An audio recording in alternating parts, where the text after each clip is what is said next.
Hello मित्रांनो, कसे आहात? छान आहात ना? आज की नाही मी तुम्हाला एका लोभी माणसाची गोष्ट सांगणार आहे. एकदा काय झालं माहितीये का? एका पहाडावरती एका गुफेमध्ये काही बुटके राहत होते. हे बुटके जे होते ना, यांना जादू यायचा. आता काय झालं माहितीये का?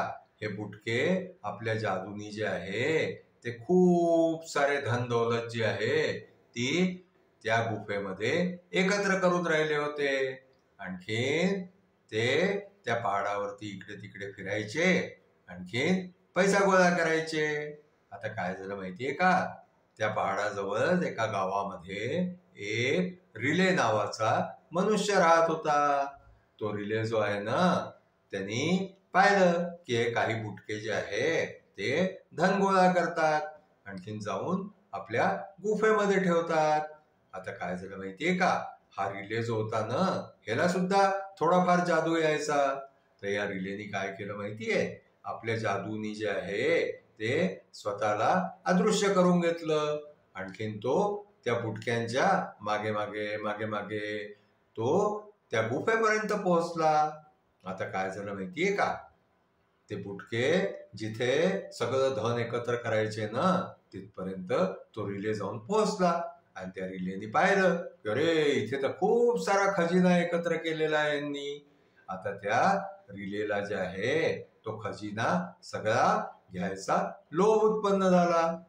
आता त्यांनी काय केलं की तो त्या खजिन्यामधून त्यांनी खूप सारं धन जे आहे ना, खूप सारे ऑर्नामेंट्स, पैसे त्यांनी आपल्या खिशामध्ये भरायला सुरुवात केली. आता रिले तर अदृश्य होता, म्हणून तो काही बुटक्यांना दिसून नव्हता राहिला. पण रिलेनी जे आहे ते आपल्या सगळ्या खिशांमध्ये खूप सारं सामान भरून घेतलं तिथनं. आणखीन तो रिले जो आहे ना, त्यांनी इतकं सामान भरून घेतलं की त्याला खूप वजन झालं. आणि त्या वजनाने जे आहे तो रिले खालती पडला. जसा रिले खालती पडला तसं जोरात आवाज झाला, धम्मकिनीनी. आता जसा आवाज झाला तसं ते बुटके जे आहे ना, त्यांना असं वाटलं की अरे, इथे कोणीतरी आहे. तर त्या बुटक्यांनी काय केलं माहितीये का? त्यांना जो जादू येत होता ना, त्यांनी त्या रिलेला जे आहे ना ते अदृश्य रूपामध्ये पाहिलं. आणखीन त्यांनी त्या रिलेला सगळ्यांनी मिळून जे आहे ते पकडून घेतलं. आता रिलेला त्यांनी पकडल्यानंतर जे आहे ना, तो रिले जो आहे तो जादूनी जो अदृश्य झाला होता ना, तो एकदम प्रगट झाला. आणखीन रिलेला जो जादू येत होता त्या जादूचा असर जो आहे तो संपला. आता त्या बुटक्यांनी विचार केला की या रिलेचं काय करायचं. त्यांनी काय केलं माहितीये का? त्याच्यापासून ते सगळं धन जे आहे ते छिनवून घेतलं. त्याचे सगळे खिसे रिकामे करून टाकले. आणखी त्यांनी काय केलं की त्या रिलेला जे आहे ना ते त्याची आपल्या जादूच्या प्रतापाने त्याची जी काही त्या दिवशीची आठवण होती ना, ती सगळी खतम करून टाकली. आता रिलेला काहीच आठवेना. आणि त्यांनी त्या रिलेला नेऊन जे आहे ते परत जंगलामध्ये सोडून दिलं.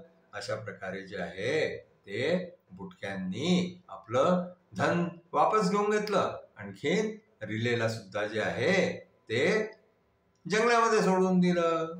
तर नंतर जे आहे ते रिलेला कळून चुकलं की आपण जे आहे ते लोभीपणा करून काही अर्थ नाहीये. आपण परिश्रम करावा, परिश्रम करून धन कमवावं, आणखीन आपलं आयुष्य आनंदात घालवावं.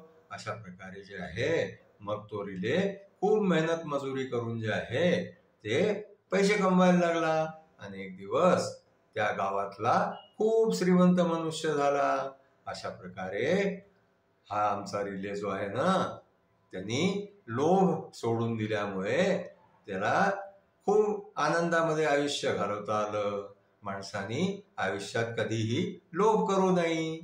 आजची आमची गोष्ट इथेच संपली. आमची गोष्ट तुम्हाला पसंत आली असल्यास तुम्ही आमच्या शेअरला लाईक करा, शेअर करा, सबस्क्राईब करा. थँक्यू.